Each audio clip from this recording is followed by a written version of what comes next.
Well, listen, first thing I want to tell you, look in your seat and you saw that we had, I left y'all a Constitution booklet here that's got all the information about the Constitution and the Declaration of Independence.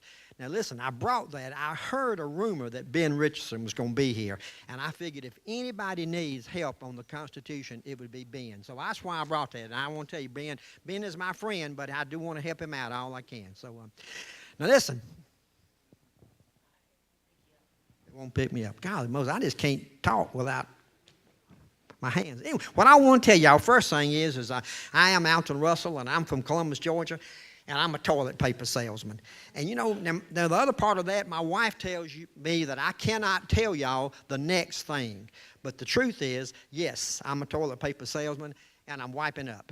Now, she says I can't tell y'all that, so don't tell her that I said it.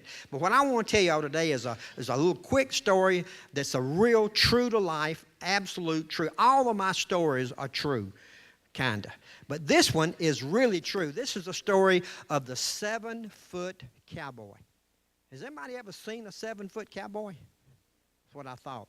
Well, that's why I'm here to tell you about it. The 7-foot cowboy, the first problem that the 7-foot cowboy has is having a big horse that a 7-foot cowboy can ride.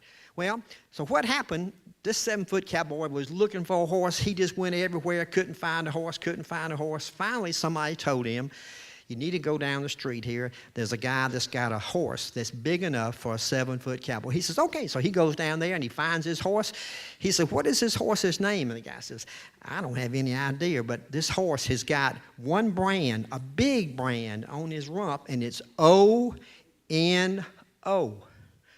He says, what does that mean? He says, I don't know, but that's all we know about this horse. But it's a big horse. You know, horses they go by whatever the, how many hands? Well, this horse was probably 30 hands. Big horse for a 7-foot cowboy. So the 7-foot cowboy takes this horse, and then, man, he rides him, and they just have a good time. And this horse is just really fast, and the horse is real smart. So they riding out across the prairie one day, and they just galloping as fast as this horse would go, and all of a sudden they come to a big canyon.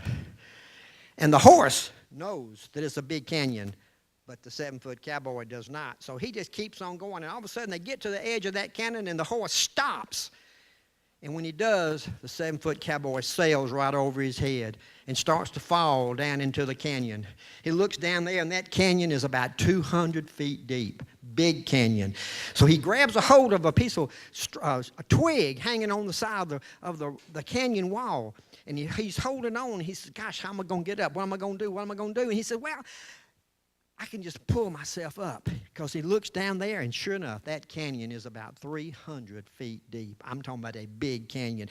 All of a sudden, he's holding on, and he realizes he's holding on to a twig on the bottom of an eagle's nest. And the mama eagle flies by there and starts pecking him on his hands, and he gets all hurt, so he turns loose and starts to fall. And he's free falling through the air. He looks down there. Sure enough, that canyon is 500 feet deep. And he's just falling as far, and all of a sudden he reaches over and he grabs a hold of a rock.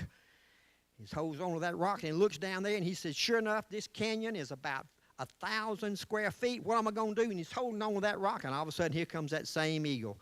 Flies around, starts pecking him on his hands, and he turns loose again, and he looks down there, and sure enough, that canyon is 2,000 feet deep, and he's starting to fall. He said, what am I going to do? Well, man alive, I'm going to fall. That canyon is 3,000 feet deep. I'm going to die. So he takes off his shirt, and he makes a sail with his shirt, and he slows up. He looks down there, and sure enough, that cabin is about 7,000 feet, and he's holding on, but that shirt is a sail. All of a sudden, that same mama eagle flies by and pecks holes in that shirt that was using as a sail. And he starts to fall. And he looks down again, and he says, this is a 10,000 feet deep canyon. What am I going to do? He looks out there, and he looks around. He don't see anything, and all of a sudden, he says, oh, no. And all of a sudden, he sees from the side, here comes that horse galloping by there with O-N-O on his rump. He says, oh, no! And he falls, and he lands in the saddle, and he gallops off into the midnight sun or the daytime sun, just like I'm fixing to do, because my 4 minutes is up. Thank you very much.